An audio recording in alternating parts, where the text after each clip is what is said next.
Assalamualaikum warahmatullahi wabarakatuh. Selamat pagi menjelang siang, Pak Nur dan teman-teman. Kami dari kelompok 4 yang beranggotakan Desi Yulianti, Inga Celia, dan saya sendiri, Insi Riana Hamidah, akan menjelaskan mengenai sejarah perkembangan matematika India.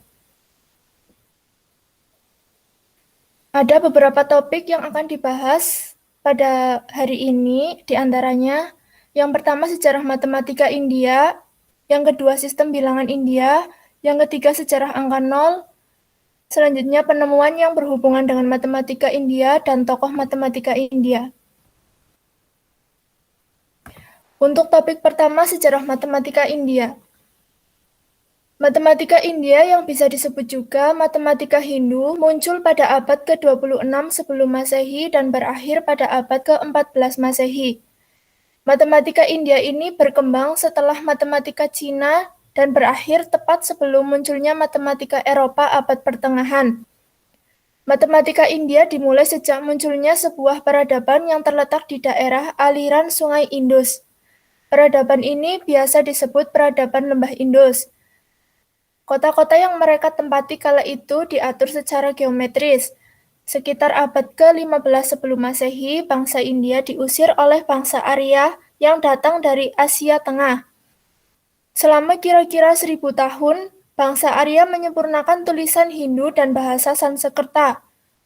Beberapa penulis agama juga menulis sejarah matematika karena dalam pembangunan altar Buddha direntangkan tali yang menunjukkan pengenalan tigaan Pitagoras. Kemudian lahirlah matematika Vedanta yang berkembang di India sejak zaman besi. Sekitar abad ke-9 sebelum Masehi, seorang matematikawan bernama Satapatha Brahmana mulai menemukan pendekatan nilai pi.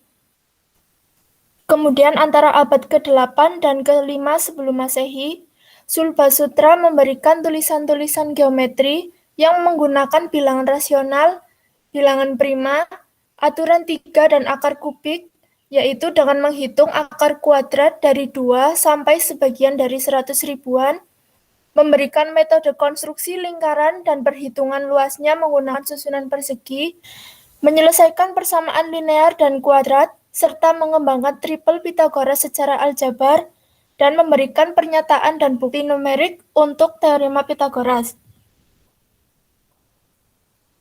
Pada tahun 550, bangsa Hindu menemukan bilangan nol dan penulisan sistem letak untuk bilangan. Angka India atau Argam Hindiah dimulai 1 tempat kosong untuk angka nol. Ini terbukti telah dituliskan posisi itu pada kitab Injil orang India. Para ahli matematika India telah lama menemukan bilangan nol, tetapi belum ada simbolnya. Kemudian Aryabhata menyebut bilangan nol dengan kata H. Aryabhata telah memasukkan nol dalam sistem perhitungan, bukan sekedar tempat kosong. Konsep bilangan nol menggunakan 1 tempat kosong di dalam pengaturan bentuk tabel telah dikenal dan digunakan di India dari abad ke-6.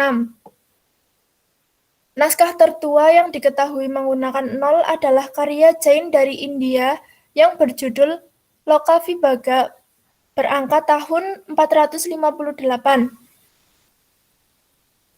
Penggunaan simbol nol oleh orang India yang pasti adalah di Gaylord Tablet Stone pada tahun 876. Dokumen tersebut tercetak pada lempengan tembaga dengan simbol O kecil tercetak di situ. Ensiklopedia Britannica mengatakan literatur Hindu membuktikan bahwa bilangan nol mungkin telah dikenal di depan kelahiran Kristus, tetapi tidak ada catatan yang ditemukan dengan simbol seperti itu di depan abad ke-9. Ide-ide brilian dari matematikawan India selanjutnya dipelajari oleh matematikawan Muslim dan Arab. Hal ini terjadi pada tahap-tahap awal ketika matematikawan Al-Khwarizmi meneliti sistem perhitungan Hindu atau India yang menggambarkan sistem nilai tempat dan bilangan yang melibatkan bilangan 0, 1, 2, 3, 4, 5, 6, 7, 8, dan 9.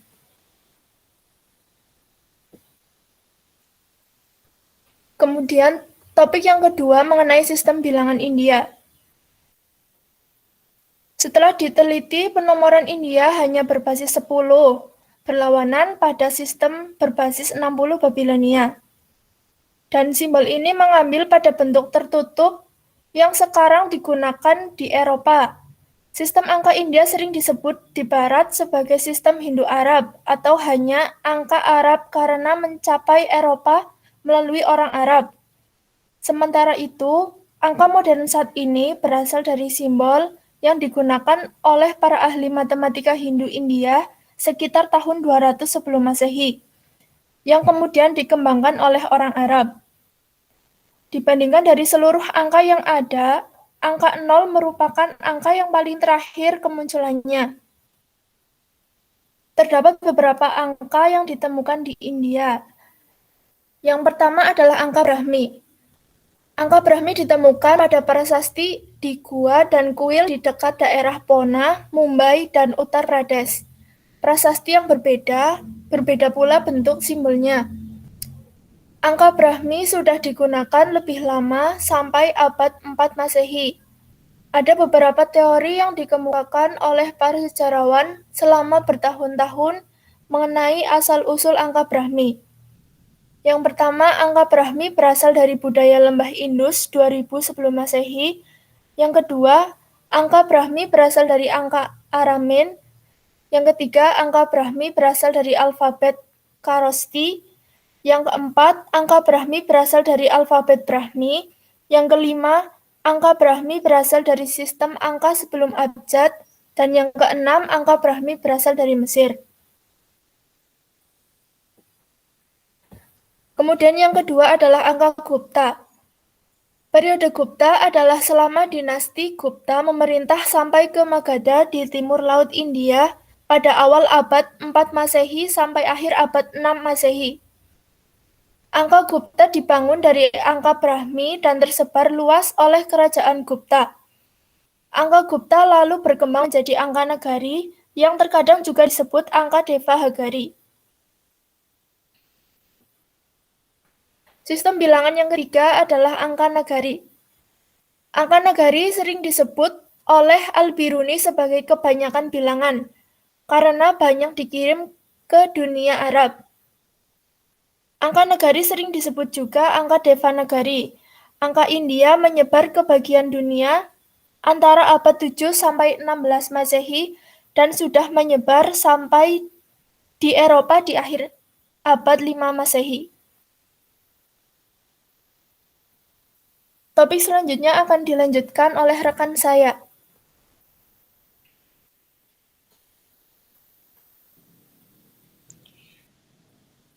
Sejarah angka 0. Sekitar 650 Masehi, penggunaan 0 sebagai angka sudah masuk pada matematika India. Bangsa India juga menggunakan sistem tempat nilai dan 0 untuk menandakan tempat yang kosong.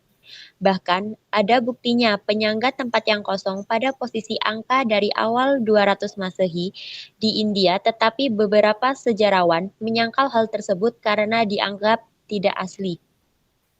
Sekitar tahun 500 Masehi, Aryabhata merancang sistem angka yang belum terdapat angka 0.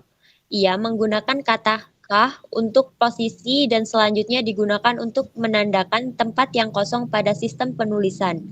Cukup menarik ketika dokumen yang sama kadang-kadang menggunakan titik untuk menandakan hal yang tidak diketahui, yang biasanya kita menggunakan X. Belakangan matematika India mengesahkan 0 pada posisi angka, namun belum ada simbol yang mewakilinya. Brahmagupta mencoba memberikan aturan pada aritmatika dengan melibatkan angka 0 dan negatif pada abad ke-7. Ia menjelaskan bahwa menentukan angka dan jika kamu mensubtrasikan sendiri maka kamu mendapat 0. Penggunaan desimal pertama di India diketahui muncul pada abad ke-9. Meski banyak pihak yang yakin masyarakat India telah menggunakan desimal ratusan tahun sebelumnya. Angka desimal itu ditemukan di sebuah tembok di candi kecil di dalam kawasan benteng Gwalior, India bagian tengah. Tempat itu merupakan pemujaan terhadap matematika karena menyimpan angka 0. Sebelum India menemukan angka itu, 0 tidak pernah ada dalam ilmu pengetahuan. Peradaban Mesir kuno, Mesopotamia, dan Cina memang mengenal simbol nol, tapi bukan sebagai angka, melainkan sebuah ruang kosong. Orang-orang India yang mengubah nol menjadi angka secara tetap, konsep itu lantas merevolusi matematika. Simbol nol berasal dari hitung-hitungan bermedium batu di atas tanah. Ketika batu-batu itu diambil, sebuah lekukan tetap tertinggal di tempatnya. Ini dianggap mempresentasikan perubahan dari ada menjadi tiada. Lanjut, Inci. Penemuan yang berhubungan dengan matematika India. Yang pertama, Desulba Sutra. Desulba Sutra merupakan catatan berisi lampiran teks-teks agama yang memberikan aturan sederhana untuk membangun altar sebagai berbagai bentuk seperti kotak, persegi panjang, dan lain-lain. Yang kedua, Desiddanta Surya. Desiddanta Surya catatan yang memperkenalkan fungsi trigonometri, sinus, kosinus, dan sinus inverse, dan meletakkan aturan untuk menentukan gerakan yang sebenarnya posisi benda-benda langit.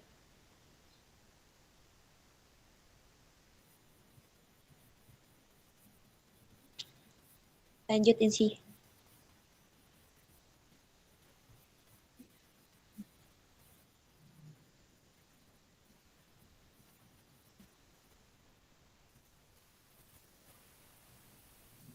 Yang ketiga, naskah Bashali.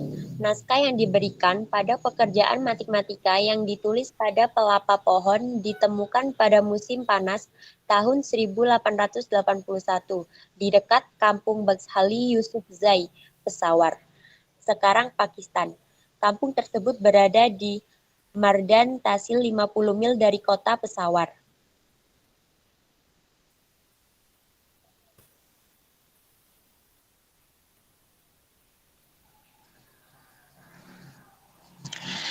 Pemahaman pi oleh Aryabhata. Aryabhata bekerja pada pendekatan untuk pi dan memungkinkan telah sampai pada kesimpulan bahwa pi adalah tidak rasional.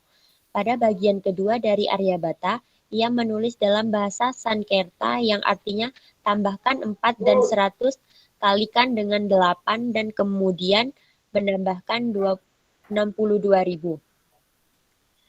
Geometri. Berkas-berkas peninggalan awal pengetahuan geometri dari peradaban Lembah Indus dapat ditemukan pada penggalian kota Harappa dan Mohenjo-daro, di mana terdapat bukti berupa alat penggambar lingkaran yang berasal dari 2500 sebelum Masehi. Ilmu geometri dapat diketahui melalui sebuah catatan konstruksi geometri pada pendeta Weda yang disebut Sulba Sutra. Sulba Sutra adalah panduan untuk pemujaan dan menjelaskan sejarah geometri bangsa India. Altar-altar ini memiliki bentuk berbeda tetapi berdiri di wilayah yang sama. Sulba Sutra berisi penjelasan verbal awal mengenai teorema Pythagoras, meskipun juga telah diketahui oleh bangsa Babilonia. Dalil-dalil Sulba Sutra berhubungan dengan pembagian gambar-gambar seperti garis lurus, persegi panjang, lingkaran, dan segitiga. Geometri Hindu terutama untuk keperluan praktek. Geometri yang pertama mengenai pendirian altar agama Hindu. Pendirian altar itu terkait dengan teorema Pythagoras. Penelitian trigonometri oleh Aryabhata. Aryabhata mengemukakan luas segitiga yang artinya untuk segitiga hasil yang tegak lurus dengan sisi setengah merupakan daerah. Baik, materi selanjutnya akan dilanjutkan oleh Saudari Desi. Selanjutnya ya, materi terakhir yaitu tokoh matematika di India. Itu ada 9 tokoh. Yang pertama yaitu Panini.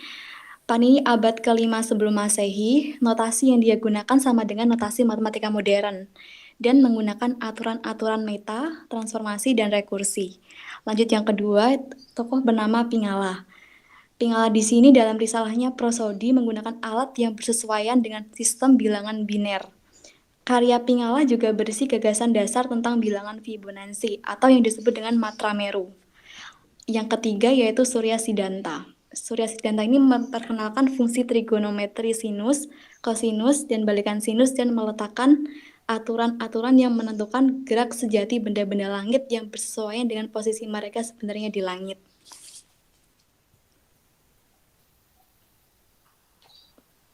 Surya Siddhanta ini merupakan salah satu buku astronomi terawal India. Meskipun karya tersebut dalam bentuk yang kita kenal sekarang berasal dari sekitar setelah tahun 400 Masehi. Yang keempat ada Aryabhata abad ke-499, merupakan matematikawan dan astronom India yang lahir pada tahun 475 Masehi dan meninggal pada tahun 550 Masehi. Pada tahun 499 Masehi, saat usianya baru 23 tahun, ia sudah berhasil membuat sebuah karya besar. Karyanya itu adalah sebuah kitab yang ia beri judul mirip dengan namanya, yakni Aryabhatiya. Dan di situ ia memperkenalkan fungsi versinus, menghasilkan tabel trigonometri India pertama tentang sinus, mengembangkan teknik-teknik algoritma aljabar, infinitesimal, dan persamaan diferensial, serta memperoleh solusi seluruh bilangan untuk persamaan linier. Penemuan ini merupakan penemuan rumusan pi yang memberikan nilai pi yang bersesuaian dengan 62832 per 20.000 sama dengan 3,14. Ini membuat rumus untuk menemukan luas segitiga, lingkaran, dan rumus lingkaran lainnya. Dan ia membuat peraturan menyatakan komponen utama pemecahan keliling sebuah lingkaran ada pada diameternya. Lanjut yang nomor 5, yaitu ada Brahmagupta, merupakan matematikawan besar India berikutnya. Ia hidup dari tahun 598 sampai 660 Masehi. Karyanya yang terkenal adalah Brahma Siddhanta yang terdiri dari dalil dan peraturan. Pada tahun 628 Masehi, Brahmagupta menulis sebuah buku berjudul Brahmagupta Siddhanta sebagai perbaikan dari buku sebelumnya. Dalam buku barunya ini, ia menulis 2 bab tentang matematika, yaitu bab 12 dan 18, yang di dalamnya terdapat teorema-teorema yang sudah diakui sebagai teorema yang benar. Namun, ada pendapat beberapa ahli yang mengatakan bahwa teorema Brahmagupta tidak benar. Di samping itu, terdapat pula teorema-teorema Brahmagupta yang eksak, yaitu dengan memanfaatkan rumus-rumus Archimedes-Heron untuk menentukan jari-jari lingkaran luar suatu segitiga. Lanjut yang nomor 6 ada Madhavan. Madhavan di sini dari Sangamagrama, lahir dengan nama Irinjata Pili Madhavan Nambodiri 1350 sampai 1425. Ini merupakan matematikawan dan astronom India dari kota Irinjalakuda dekat Cochin, Kerala, India. Ia merupakan matematikawan astronom terbesar pada abad pertengahan dan telah menyumbangkan kontribusi dalam deret tak terhingga kalkulus, trigonometri, geometri, dan aljabar. Lanjut yang nomor 7 ada Mahavira. Mahavira ini mulai dikenal sekitar tahun 850 Masehi. Berasal dari selatan India, beliau juga menulis tentang matematika dasar seperti operasi menambah, meningkatkan, memangkatkan, menarik, mengurang, akar, dan sebagainya. Dan dia mengatakan bahwa apabila sebuah bilangan dikalikan dengan 0 akan menghasilkan 0 dan bilangan itu tidak akan berubah nilainya apabila ditambah, dikurangi, atau dibagi dengan 0. Tetapi yang menarik dari karya Mahavira ini adalah pembagian dengan pecahan, yaitu dengan mengalihkan dengan kebalikan dari pecahan tersebut. Lanjut yang nomor 8 ada Bhaskara 1114 sampai 1185. Bhaskara ini merupakan ahli matematika India yang terkenal pada abad ke-12. Karya-karyanya yaitu memberikan penyelesaian umum terhadap persamaan pel. Karya Bhaskara ini yang paling terkenal adalah Lilavati atau si cantik. Lanjut yang nomor 9 yang terakhir adalah Srinivasa Ramanujan 1887 sampai 1920. Merupakan salah satu seorang jenius Hindu pada abad ke-20, terutama dalam aljabar dan aritmatika. Yang mengesankan dari Ramanujan ini adalah tentang kecepatan daya pikirannya. Beliau mengatakan bahwa angka 1729 merupakan angka yang paling kecil yang menyatakan jumlah 2 pangkat 3. Baik teman-teman semuanya, ini materi sudah selesai. Kami dari kelompok 4 sudah menyampaikan dari awal sampai akhir bahwa semua materi yang disampaikan akan jadi percuma ketika teman-teman hanya mendengarkan tanpa bertanya. Oleh karena itu, jika ada yang ingin ditanyakan, silakan bertanya.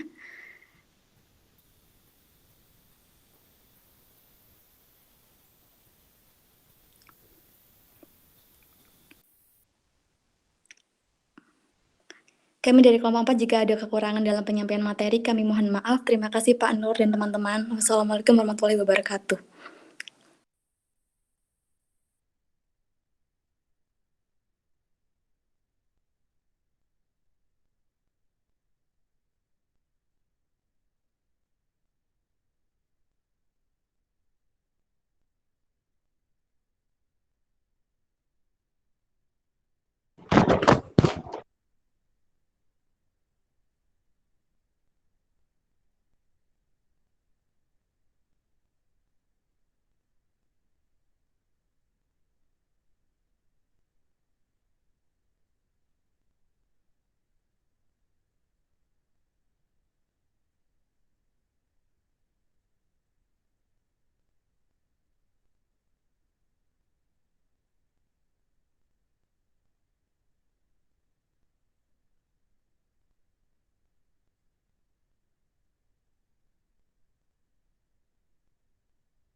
Monggo teman-teman, ada yang ingin ditanyakan?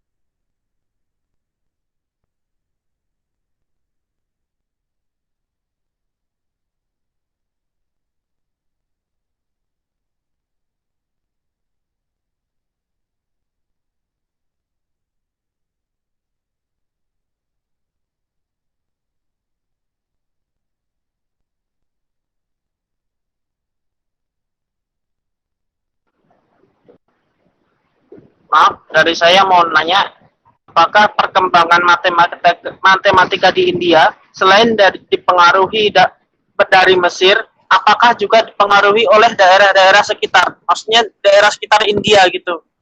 Dan kalau nggak salah sekitar abad ke-10 sampai berapa belas gitu kan di daerah, maksudnya daerah situ, daerah Persia dan sebagainya itu kan pasti ada perkembangannya juga gitu. Apakah saling mempengaruhi atau hanya India hanya dipengaruhi dari Mesir gitu. Terima kasih.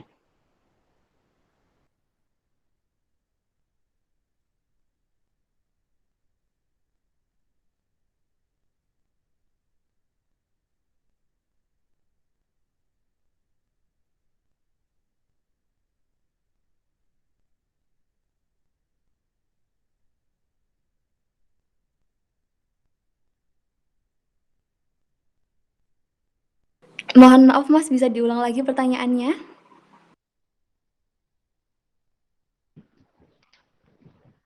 Tadi disebutkan India, awal tadi itu disebutkan kalau matematika di India mendapat pengaruh dari Mesir.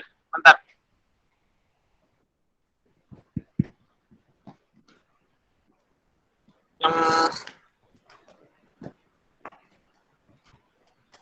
Pertanyaan saya, apakah matematika di India juga mendapat pengaruh dari daerah-daerah sekitar India? selain dari Mesir gitu, mungkin dari Persia atau dari kawasan Asia Tengah gitu, atau dari Cina. Kan matematika di Cina kan juga berkembang pada saat itu, di abad pertengahan kalau nggak salah. Itu aja, terima kasih.